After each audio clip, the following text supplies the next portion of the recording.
Let's cross live now to Sydney, where Climate Change and Energy Minister Chris Bowen is speaking. The investment in fossil fuels around the world, $2 trillion, which shows that the rest of the world understands that what's good for the planet is good for your pocket.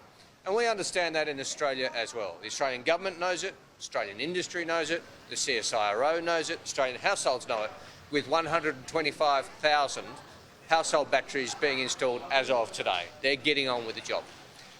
Meanwhile, as we continue to fight for Australia and for Australians, the Coalition fights themselves. And this week we've seen the spectacle of the Coalition walking away from science and from economics.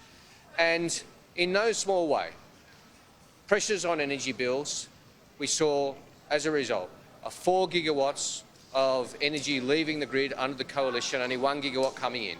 We now see the now Shadow Minister talking about supply and abundance, while on their watch, as they failed on 23 different energy policies, as they saw 22 out of the 26 coal-fired power stations announce their closure under their watch, they had no plan for energy. And now they expect the Australian people to believe that they are the ones with a plan for energy prices. We know that the biggest threat to reliability in our energy system today is coal-fired power. We also know that when a coal-fired power station breaks down, that puts upward pressure on prices. We see spikes in prices. We see that all the time. And yet, the Coalition's grand plan is to put more pressure on prices by sweating the assets longer. That's what they say.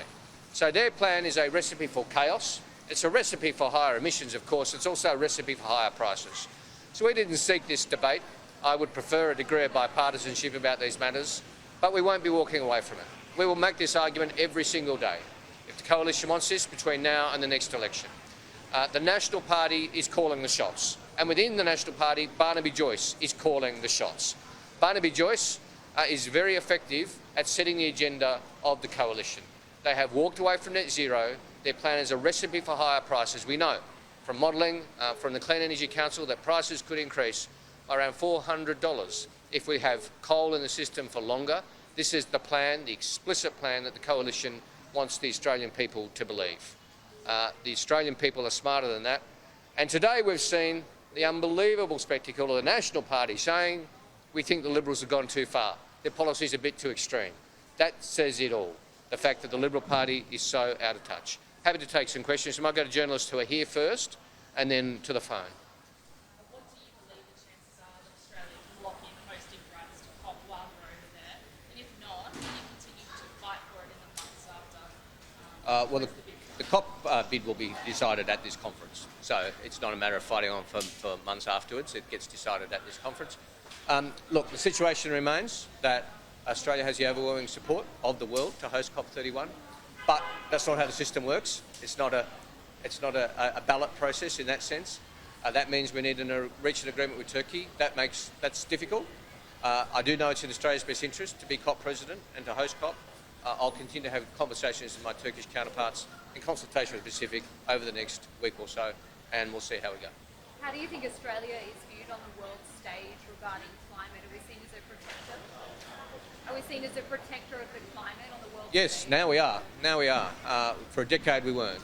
And I think the fact that Australia has the overwhelming support of the world to host COP31, regardless, we don't know whether we'll get to host it or not, but we know we've got the support to do it. I think that augurs well.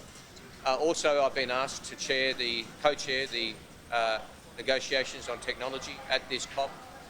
This is the 4th year in a row that Australia has been asked to chair negotiations. It didn't happen for a decade, and now it's happened 4 years in a row. I think that tells you something about how Australia is regarded internationally. What money has the federal government spent on COP bid so far? And will the Prime Minister be trying to meet with anyone at G20 to sort this out? Well, we've spent $7 million so far on the preparation for COP31 should we host it. The Prime Minister has been in correspondence with the President. He indicated he would fly to Berlin if the President was going to go to Berlin, but the President is not. So that's okay. We'll continue to pursue it at the ministerial level, and no doubt the Prime Minister will be seeing the President at G20 as well. So these conversations will continue. What do you make of a UN representative intervening in 3 federal court cases against the extension of the North West Shelf? I think I'll leave Minister Watt to comment on that. Minister Watt's the minister who's been dealing with that.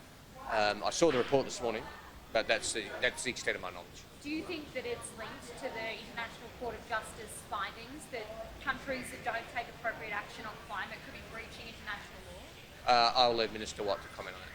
This isn't rules blaming renewables and climate targets for high power prices. Do you agree with this notion?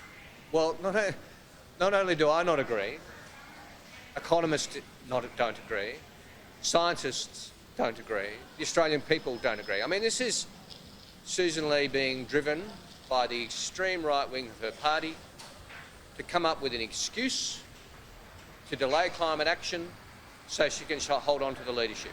That's what's going on here. The fact of the matter is, Susan Lee used to say net zero was perfect. Her words, not mine.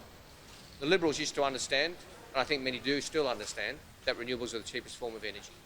We have scientific study, economic study after economic study showing that if you remove renewables or slow the rollout of renewables, then that will push energy prices up. We saw Griffith University just a few weeks ago show massive increases in energy prices if we didn't have renewables.